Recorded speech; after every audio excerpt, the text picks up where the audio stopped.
Bom dia, boa tarde, boa noite, não sei qual horário você está assistindo esse vídeo, mais um vídeo do nosso canal. Hoje o objetivo dessa aula é a gente entender porque que o dólar está caro, né? Quais são os fatores que fazem o dólar estar caro no Brasil, já chegou aí acima de R$ 6, e nós vamos conversar um pouquinho sobre isso. Aliás, eu fiz 2 shorts falando ali também um pouco sobre essa situação, né? Sobre o dólar caro neste momento, ok? Então vamos lá, tá? Vamos iniciar aqui. Então, o primeiro ponto que eu quero falar com você é o seguinte: sabe que o dólar é uma moeda internacional. Ela é internacional desde 1944. Nós tivemos a conferência de Bretton Woods, que é uma cidade nos Estados Unidos.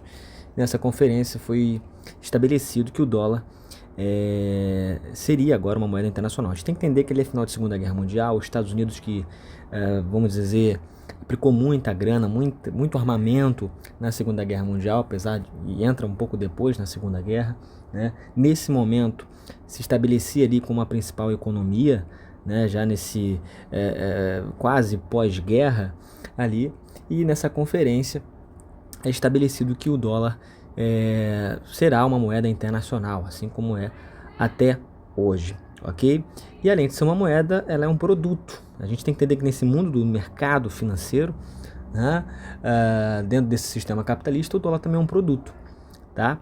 E se é um produto, beleza? Vai seguir a lei de oferta e demanda, assim como qualquer outra mercadoria. Então, se você tem muita oferta desse produto, né, mas não tanta demanda, o preço desse produto vai cair. Vamos dizer o seguinte: eu tenho uma caneta, vou pegar um caderno, né? Eu tenho muita oferta de cadernos, caderno pra caramba. Mas se você não tem uma demanda sobre a compra desse caderno, o preço dele vai ter que cair, porque você precisa vender esse caderno. Entende? Agora, se eu tenho pouca oferta de cadernos aí, né? E você tem uma demanda muito grande, né? Vamos dizer, caramba, tá se produzindo pouquíssimo caderno, tá chegando a volta às aulas aí. E tem muita demanda, muita gente querendo caderno, não tô vendo caderno no mercado, né? Então o preço vai subir, né? Porque vai ficar mais seletivo ali, né? Muita gente procurando e eu não tenho tanta coisa para ofertar. E ainda assim, às vezes o dono vai querer tirar lucro acima disso. Pois é, então é isso. Quando você tem muita oferta de um produto e pouca demanda, né, o preço vai cair. Com pouca oferta e muita demanda, o preço vai subir. O dólar também vai estar de acordo com essa lei de oferta e demanda. Então preste atenção nesse primeiro ponto aqui, que vai ser muito importante até para você entender por que o preço sobe e por que o preço cai, né, relacionado ao dólar. Tá, ok? Então a gente sabe que o dólar é uma moeda internacional desde 1944, através da Conferência de Bretton Woods, e também é visto como um produto. Tá? Então vai seguir a lei de oferta e demanda. Tá? Então essa primeira parte é muito importante para a gente seguir. Bom, logo, né, se a gente for pensar muito dólar no Brasil, o seu preço vai o quê? Cair em relação ao real. Você tem muita oferta do dólar aqui, né? Vamos dizer que tem muitos investimentos, né? Muito dólar dentro do mercado brasileiro. Então, o preço vai tender a cair, né? Tendo pouco dólar, muitos investimentos saindo, por exemplo, né? O preço sobe, tá? E a gente vai entender que muitos investidores começaram a tirar seus investimentos daqui e pôr em empresas estrangeiras, né, em outros países, em fundos em outros países, tá? E a gente tem que entender também quem é que está investindo, quem é que está botando essa grana, tirando essa grana, né? Geralmente grandes investidores de grandes empresas multinacionais, né? Aqui eu botei ali Faria Lima. Um ponto importante, tá, gente? Quando a gente fala Faria Lima, é a Avenida Brigadeiro Faria Lima, que fica em São Paulo, uma avenida muito importante, né? É como se fosse a Wall Street brasileira, né? Tem muitas sedes de multinacionais ali, suas representatividades, melhor dizendo, aqui no Brasil, como a do Google, Facebook, né? Temos ali a sede do Bradesco, né? Bradesco brasileira, né? Do Itaú também está ali. Você tem lá a B3, que é a Bolsa de Valores, né, brasileira, tá? Tudo ali na Faria Lima, né? Então ali você tem um mercado, ali você tá a sede do mercado financeiro, lá na B3 onde se negocia, né, as ações, né, onde acontece o investimento nessas empresas, tá? Então a gente fala aí de acionistas que tem muita grana, que tem grana para investir, tá? E muito desse investimento, né, seja em diversas empresas, principalmente empresas brasileiras, né, muitas vezes vem estrangeiros, né, investir, grandes investidores investir nessas empresas brasileiras. E é eles que fazem esse câmbio do dólar sempre estar flutuando, né? Se tem um momento bom politicamente, economicamente, você tem muitos aí investidores, até mesmo ou do Brasil, ou até mesmo estrangeiros, né, aplicando em empresas brasileiras e tudo mais. Né? E se você não está no bom momento político ou econômico, você não tem confiança no governo, o que pode acontecer é o seguinte: muitos desses investidores, não vou investir na Petrobras, não vou investir na CSN, não vou investir, sei lá, na Embrapa, não vou investir no Itaú, não vou, porque eu não confio, o governo brasileiro pode acontecer alguma coisa grave, a instabilidade política pode não ser muito interessante para o investidor, aí ele tira a sua aplicação e vai botar em outros países, em outras empresas lá fora, tá? Ok? Então, quando você tem muitos investidores, começa a tirar seus investimentos daqui e pôr em outras empresas, em fundos em outros países, você está perdendo dólar. Até porque essas negociações, esses investimentos são feitos em dólar, gente. Tá? Então, muitos desses investimentos saindo, muito desse dólar saindo, vai fazer o quê? Eu tenho agora o quê? Pouca oferta desse dólar, né? E aí faz que o preço vai o quê? Subir. De janeiro a outubro de 2024, nós tivemos uma perda aí de 56 bilhões de dólares saíram do país. Né? Então isso também influenciou muito o quê? Na subida do preço do dólar. Certo, gente? Tranquilo? Bom, o dólar caro é um problema. Às vezes você está lá vendo o jornal e você fala, isso aí não me interessa, tô nem aí que o dólar tá 6, 7 reais, não vai influenciar na minha vida não. Cara, claro que vai.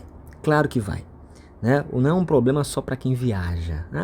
Professor, eu vou para os Estados Unidos, vou lá para Miami e tá difícil. Olha, professor, eu quero comprar aqui, né, o dólar, mas olha quanto de real tem que ter para comprar um dólar, né? Tá 6 reais. Caramba. Fica bem difícil, né? Então não é problema só para quem viaja, mas para quem consome no dia a dia, tá? Muitas empresas aqui no Brasil e até mesmo empresas estrangeiras que estão no Brasil, elas vão comprar produtos importados, ou melhor dizendo, matéria-prima importada, ou até mesmo alguns produtos que vão ser utilizados em outros produtos importados e são comprados em dólar. Então isso vai acontecer tanto na agricultura quanto nas indústrias, sejam empresas estrangeiras aqui ou empresas brasileiras, e que às vezes vão utilizar matéria-prima importada, tá? E comprado em dólar. E a gente sabe, né? Se você está comprando em dólar e é importado, fica mais caro. Peraí, olha como é que tá o preço do dólar comparado ao real. Olha quantos reais eu preciso para ter um dólar. Então eu vou gastar muito para pegar essa matéria-prima que eu estou importando. E aí, o que vai gerar? Um inflacionamento do preço daquele produto. Que eu gastei muito, então eu preciso tirar meu lucro. Então vai acabar inflacionando o preço daquele produto, o preço das coisas, o preço das mercadorias. Certo? E aí, com essa questão da inflação, o que o governo vai ter que fazer? Né? Pensando ali, claro, também com o Banco Central. Vai ter que subir a taxa de juros. Vamos subir a taxa de juros, por quê? Porque a gente vai ter que aí controlar o preço dos produtos. Se eu vou subir a taxa de juros, os empréstimos vão decair, eu dou uma esfriada na atividade econômica, as pessoas não vão comprar tanto, não vão financiar tanto, e aí como você não está tendo muita procura, né, essa demanda cai, o preço, você tem uma queda no preço pela falta da compra desses produtos. Sacou agora? Então por isso que o governo faz? Acaba subindo a taxa de juros, no momento que uma inflação, né, está vindo numa crescente. Vou subir essa taxa para esfriar, infelizmente, essa economia, porque eu tenho que reduzir esse preço dos produtos. Eu vou esfriar a compra de determinados produtos, de financiamento, de empréstimos, vai decair. Tá?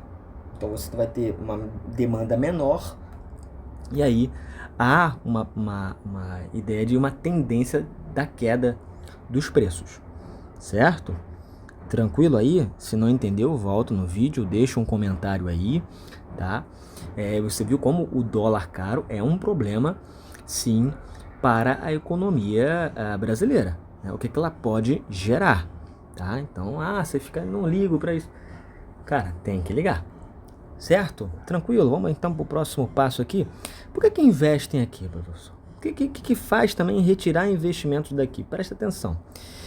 Por que investem muito aqui no Brasil? Primeiro que a nossa taxa de juros ela é alta, tá? Então isso é muito bom para o cara que investe. Porque o cara que investiu, ele quer um retorno, né? Ele comprou uma ação de determinada empresa, ele quer um retorno. Então, ou então ele comprou ele investiu lá no Tesouro Direto, né? Que é como se estivesse emprestando dinheiro para o governo. Então, se a taxa de juros está alta, né? Esse governo vai ter que devolver, claro, esse dinheiro que ele investiu, mais, né? Com os juros ali em cima, tá? Então, muitos acabam gostando de investir no Brasil porque a taxa de juros aqui, geralmente, ela está alta, né? Que a gente chama de taxa Selic, tá? Então, é um ponto positivo. Você tem empresas com grande potencial aqui no Brasil. A Vale, que já foi aí, que pertenceu ao Estado, né? Hoje é privatizada. A Petrobras, que é uma economia mista. A CSN, que também hoje é privatizada, né? Desde o final dos anos 90. As nossas commodities, né? São ali como a soja, a laranja, né? Elas são negociadas em fundos, tá? Então, além das empresas, os fundos também, né? As commodities têm um potencial de valorização, muitas vezes, muito grande, né? Principalmente as empresas, tá? Então, isso é um outro ponto positivo, vamos dizer assim, porque investem aqui no Brasil, tá? Só que o que faz retirar investimentos daqui? Presta atenção, que isso aqui tem a ver até com o momento atual, tá? Principalmente o último tópico ali, ó, tá? Vamos lá, ali, ó. Um ponto que faz muitos retirarem investimentos daqui. Em outros países terem uma taxa mais alta de juros do que aqui no Brasil. Eu tô vendo que lá nos Estados Unidos a taxa de juros tá maior do que aqui.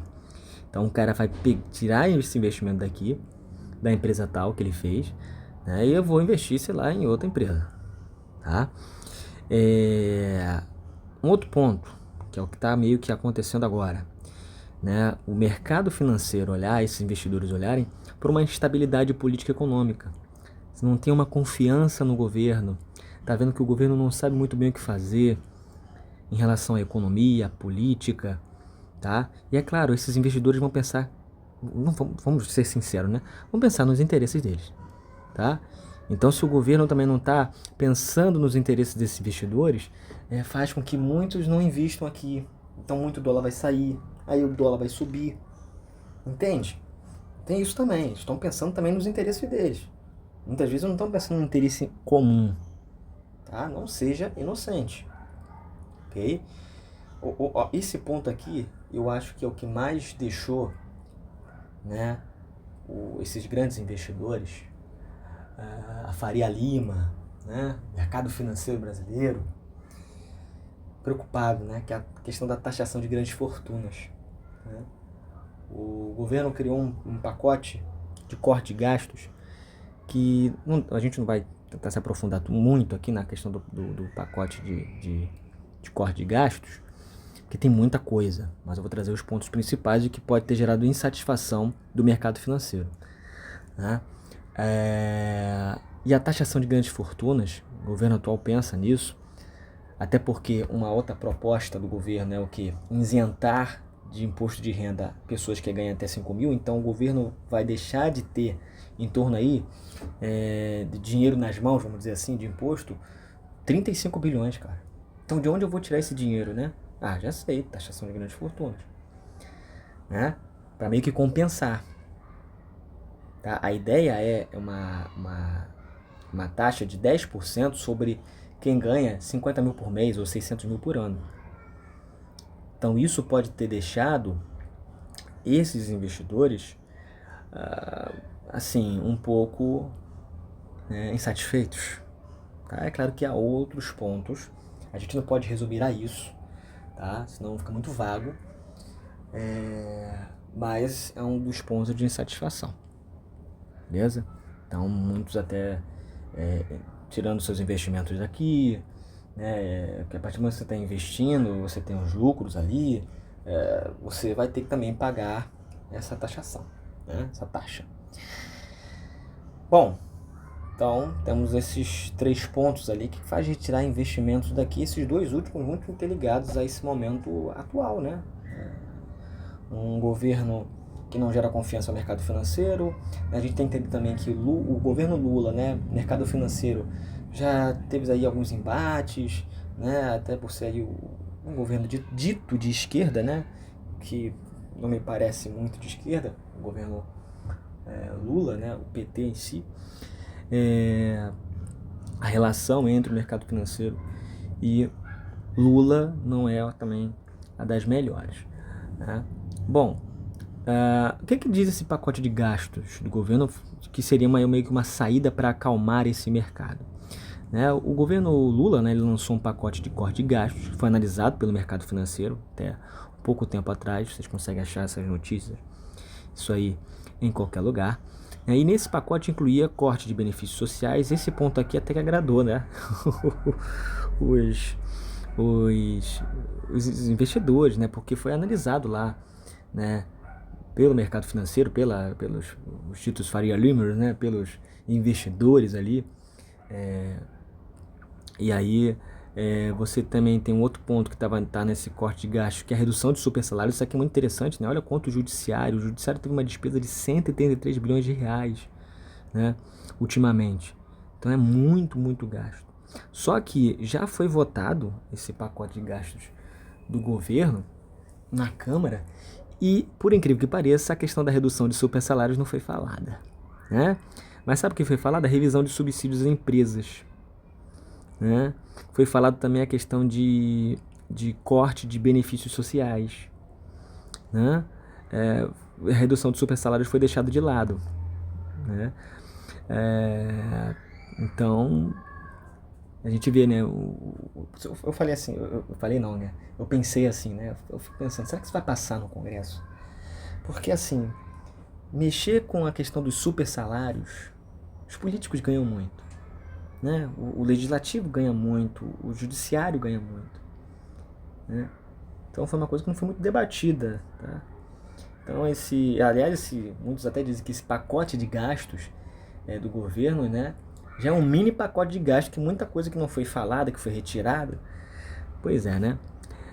E aí o mercado, ao ver esse pacote de gastos, não curtiu muito. Ali eu botei que o Congresso ainda precisa aprovar, mas já passou pelo Congresso, tá? Até botei, será que vão querer cortar a mamata deles? Eu acho bem difícil, não é à toa que a questão da redução de super salários não foi nem mencionada ali, não foi nem debatida, né? O mercado não curtiu muito, mas por quê? Por quê? Mercado financeiro. Aí o nosso último tópico aqui, né, para não ficar um vídeo muito extenso, também não muito chato. É que nesse pacote a questão da isenção do imposto de renda para quem ganha até 5 mil reais. Nós vimos aí, e que na verdade também não vai dar em nada, tá? Tá aí para 2026 isso acontecer, né? Há um grande debate em relação a isso. Mas isso aí não é nem a questão ali aí já é minha visão, tá? Eu posso estar totalmente equivocado. A questão da isenção do imposto de renda de quem ganha até 5 mil. Né? É porque o governo ia compensar isso. O que? Olha ali. O governo propõe taxar 10% de quem ganha acima de 600 mil ao ano ou 50 mil por mês. Será que os investidores ficaram então chateados? Sem contar que, olha ali, a medida da isenção de imposto de renda, eu falei entre 35, né? Olha ali, ó. Essa medida dos 5 mil deve retirar entre 45 a 50 bilhões de investimentos de gastos públicos. Então até acima de 35 bilhões, tá, gente? Tá?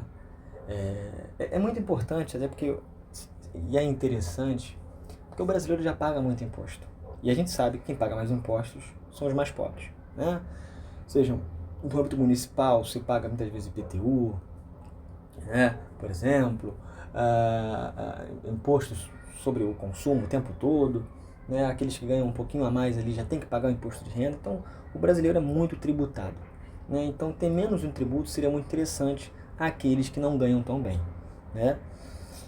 É claro que o governo, eu vou deixar de arrecadar muito e eu preciso compensar esse dinheiro que não está vindo.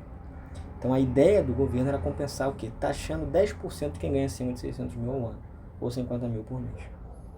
Então isso pode ter deixado esses investidores, o mercado financeiro, bem chateado. tá?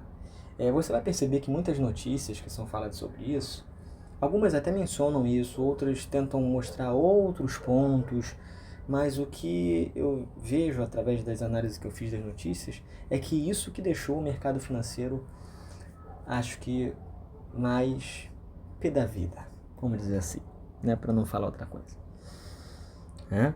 Essa taxação das grandes fortunas. Isso, obviamente, pode fazer com que muitos investimentos saiam daqui, tá? Pode acontecer, não necessariamente. Bom, gente, esse aqui é um vídeo até curto, a gente não se aprofundou tanto, aqui era mais a parte básica para a gente entender porque que o dólar tá tão caro, né? Quais são esses fatores que vão fazendo essa subida do dólar, tá? E nós vimos aqui. Espero que vocês tenham gostado do vídeo. Qualquer dúvida, coloque nos comentários, volte o vídeo, tá? E é isso, tá? Curte, compartilha, manda para os seus amigos aí esse vídeo, tá? Valeu, fui!